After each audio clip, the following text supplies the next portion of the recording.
할렐루야. 함께 하신 주님을 찬양합니다. 오늘 같이 나눌 하나님의 말씀 창세기 47장 27절로 48장 7절까지의 말씀을 통하여 야곱의 마지막 소원이란 제목으로 같이 나누기를 원합니다. 자, 애굽에 정착한 이스라엘 가족들은 큰 번성을 누리게 되었습니다. 그러나 야곱은 편안한 현실 속에서도 자신의 삶의 끝을 준비하고 있습니다. 그는 죽음을 두려워하기보다 하나님께서 약속하신 가나안을 바라보았던 것입니다. 또한 요셉에게 하나님의 언약을 기억하게 하며 믿음의 유산을 남기고자 합니다. 오늘 본문은 인생의 마지막까지 하나님의 약속을 붙드는 믿음이 무엇인지를 보여주고 있는데요. 한 절 한 절씩 읽으며 같이 나누기를 원합니다. 먼저 창세기 47장 27절로 31절 끝까지의 말씀입니다. 이스라엘 족속이 애굽 고센 땅에 거주하며 거기서 생업을 얻어 생육하고 번성하였더라. 야곱이 애굽 땅에 70년을 거주하였으니 그의 나이가 147세라. 이스라엘이 죽을 날이 가까움에 그의 아들 요셉을 불러 그에게 이르되 이제 내가 네게 은혜를 입었거든 청하노니 내 손을 내 허벅지 아래에 넣고 인애와 성실함으로 내게 행하여 애굽에 나를 장사하지 아니하도록 하라. 내가 조상들과 함께 눕거든 너는 나를 애굽에서 메어다가 조상의 묘지에 장사하라. 요셉이 이르되 내가 아버지의 말씀대로 행하리이다. 야곱이 또 이르되 내가 내게 맹세하라 하매 그가 맹세하니 이스라엘이 침상 머리에서 하나님께 경배하니라. 아멘, 아멘. 네, 자, 이스라엘 자손은 애굽의 고센 땅에서 생육하고 번성합니다. 야곱 역시 17년 동안 평안히 살며 인생의 마지막 시간을 보내게 되는데요. 그러나 그는 애굽의 풍요에 마음을 빼앗기지 않았다는 것입니다. 죽음이 가까워지자 요셉을 불러 자신을 애굽에 장사하지 말고 조상들의 묘실이 있는 저 가나안 땅에 묻어달라고 부탁하고 있는 것이에요. 이는 단순한 장례 요청이 아닙니다. 이는 믿음의 고백이지요. 야곱은 하나님께서 주시기로 약속하신 땅이 애굽이 아니라 가나안 땅임을 기억하고 있었던 것입니다. 그는 눈앞의 현실보다 하나님의 언약을 더 중요하게 여겼던 것입니다. 우리도 세상의 안정과 형통 속에서 하나님의 약속을 잊기 얼마나 쉬운지 모릅니다. 세상의 풍요와 세상의 많은 화려함에 우리가 하나님의 약속을 쉽게 잊어버릴 때가 많더라는 거예요. 그러나 믿음의 사람은 현재의 환경보다 하나님의 나라의 소망을 두고 살아야 할 줄 믿습니다.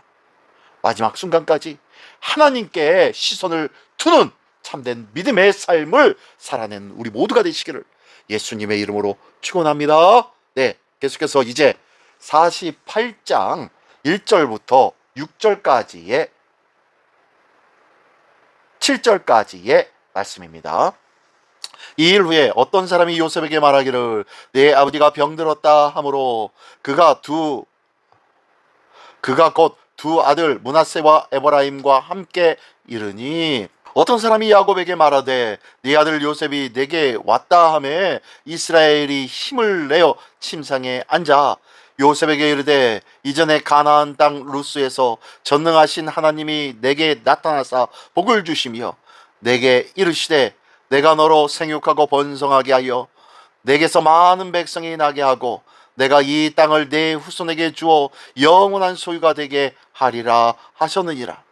내가 애굽에서 와서 내게 이르기 전에 애굽에서 내가 낳은 두 아들 에브라임과 므낫세는 내 것이라.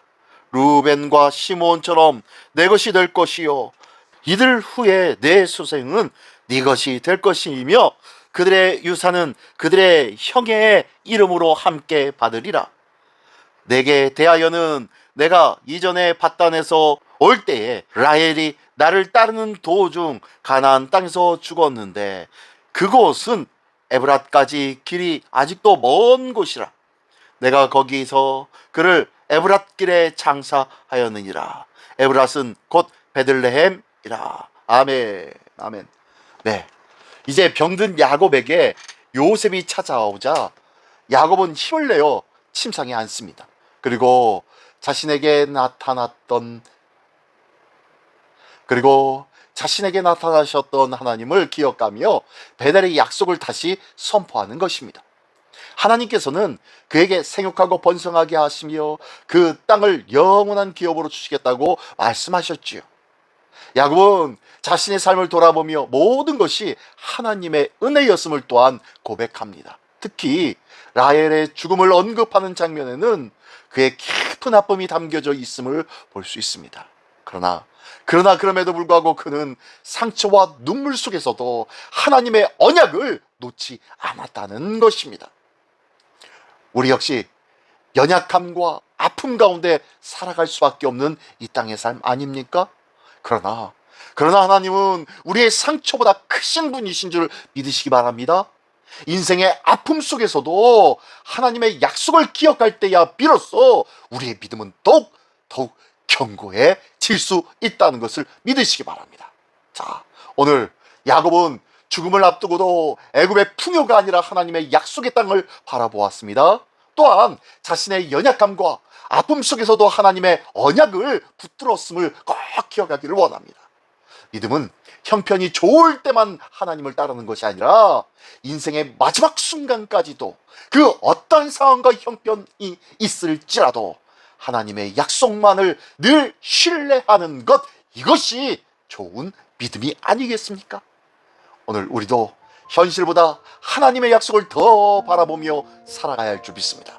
또한 이 땅의 상처와 이 땅의 연약함 속에서도 하나님께서 이루실 영원한 언약, 그 언약을 붙드는 믿음의 사람으로 견고히 세움받는 우리 모두가 되시기를 예수님의 이름으로 축원합니다.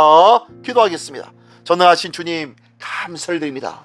야곱처럼 인생의 마지막까지 하나님의 약속을 붙드는 믿음을 주시옵소서. 현실의 풍요의 마음을 빼앗기지 않게 하시고 연약함과 아픔 속에서도 오직 하나님만 신뢰하는 믿음을 더하여 주시옵소서. 오늘도 우리의 삶이 하나님 나라의 소망을 바라보는 믿음의 삶이 되게 하여 주시옵소서. 모든 것 주님께 의탁드리오며 우리의 산 소망이 되어 주시는 주 예수 그리스도의 이름으로 기도드리옵나이다. 아멘.